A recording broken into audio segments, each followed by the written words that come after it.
Doctor साहब ये कॉक्सी क्या चीज़ है, इसकी कितनी अकसाम होती हैं, इसको डिफाइन कर दें। देखिए, लफ्ज़ जो कॉक्सी है ये तो एक मुखफ़फ़ है।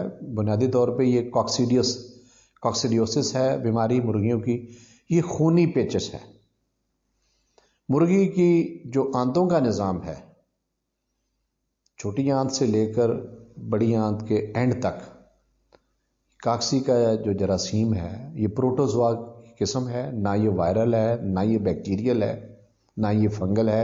ये जरासीम की एक अलहदा क्लास है, प्रोटोजोआ उसे कहते हैं।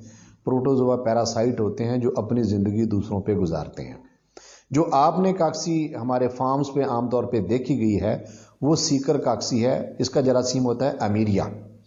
अमीरिया टैनिला जो है वो कॉक्सी जो पैदा करता है, वो जो दुबंद आते हैं, जो सीका हैं, ये उनके अंदर खून की जो सेल्स हैं उसके आंतों की जो जगह के सरफेस के, वहाँ पे जाके ये तकसीम दर तकसीम के अमल से होके उन खुलियात को फाड़ देता है। वहाँ से जो खून है वो बहता है और मुर्गी जो है ना ऑल ऑफ सडन डेथ उसकी हो जाती है। लेकिन जिसकी जो दूसरी इकसाम है, एमेरिया नेकाट्रिक्स है, एमेरिया एसरवेलुना है, तकरीबन 9 दूसरी इकसाम हैं।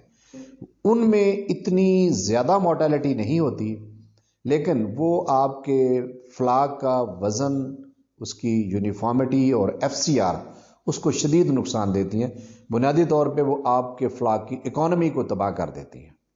आपके फ्लाक ने जो फीड खाई है वो उसके जिस्म का हिस्सा नहीं बनती। जिस जरसूमे की वजह से कॉक्सी की बीमारी लगती है, वो जरसूमा आम सरफेस पर, शेड पर या बाहर ज़मीन पर कितनी देर तक ज़िंदा रह सकता है। देखिए, इसका जो प्रोटोजोआ का जो है ना, जो जरसूमा है इसका अमीरिया का, वो बुनियादी तौर पे स्पोर्स पैदा करता है। स्पोर्स आप कह लें अंडों की तरह होते हैं। जब वो बाहर निकल जाते हैं तो उनके ऊपर खौल बना होता है। वो बहुत देर तक, हो सकता है साल से ज़्यादा भी वो पड़ा रहे। अगर सरफेस पे पड़ा रहे, बुरादे पे पड़ा रहे, बीठों में पड़ा रहे तो वो ख़त्म नहीं होता। आपकी जो आम डिसइंफेक्टेंट हैं वो भी उसको ख़त्म करने की सलाहियत नहीं रखती। बहुत कम है जो उसको ख़त्म करने की सलाहियत रखती हैं। चूना किसी हद तक उसके असरात को ज़ायल कर सकता है। स्पोर्स की जो बैरूनी सतह होती है वो बहुत ज़्यादा सख्त होती है। वो आम जो डिसइंफेक्टेंट हैं आपके, उसको वो नहीं सेंसिटिव। ये या तो आप हाउस की आप बर्निंग करें, वॉशिंग करें, बर्निंग करें, और पिछला तमाम मटेरियल अगर आप डिस्पोज ऑफ कर दें तो फिर आपके पास चांस होता है कि अगली दफ़ा ना आए। लेकिन इवन देन अगले फ्लाक में आपको कॉक्सीडियोसिस का हमला मिलता है।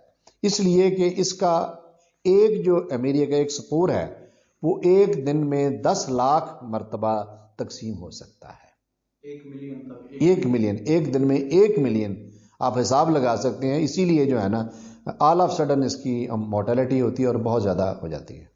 क्या गीला बुरादा या ज़्यादा खुश्क बुरादा कॉक्सी की वजह बन सकता है। गीला बुरादा वन ऑफ द फैक्टर है, मेन फैक्टर नहीं है। अगर आपके फार्म में कॉक्सी के अमीरिया के जरासीम मौजूद हैं और आपकी मैनेजमेंट अच्छी नहीं है, बुरादा मसलसल गीला रहता है, तो इसका मतलब है कि वहाँ पे जरासीम की ग्रोथ के लिए मुनासिब माहौल है। उस माहौल में ये परवरिश पा सकते हैं। लेकिन इसका मतलब ये नहीं कि जो ही आपका बुरादा गीला हुआ तो आपको फ़ौरन कॉक्सी आ जाएगी, ऐसा नहीं होता। बुरादा गीला होता रहता है, लेकिन अगर वहाँ पे जरासीम नहीं है तो उसका कोई असर नहीं पड़ता। ज़्यादा खुश्क बुरादे का कोई ताल्लुक नहीं है कॉक्सीडियोसिस के जरा। इसका इलाज क्या है। कॉक्सीडियोसिस का इलाज, जो सबसे पहले आपने मेडिसिन देनी है। अगर आप सल्फा ड्रग्स, सल्फा विद एम्प्रोलियम की सिलेक्शन करते हैं तो वो आपने 3 दिन मेडिसिन देनी होती है लगातार, 2 दिन वक्फा करना होता है, उसके बाद 3 दिन आपने उसको दोबारा देना होता है। तब जाके जरासीम का जो साइकिल है वो कंप्लीट होता है। अमेरिया की जो ग्रोथ है वो सेक्सुअल भी होती है और ए सेक्सुअल भी, जिनसी भी और गैर जिनसी भी।